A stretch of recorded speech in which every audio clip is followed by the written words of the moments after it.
Assalamualaikum warahmatullahi wabarakatuh. Salam presisi.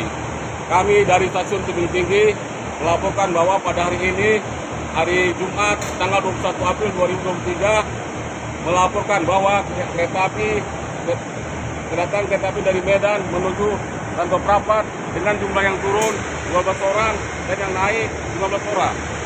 Sampai saat ini situasi masih aman terkendali. Demikian yang dapat kami laporkan. Assalamualaikum warahmatullahi wabarakatuh. Salam presisi.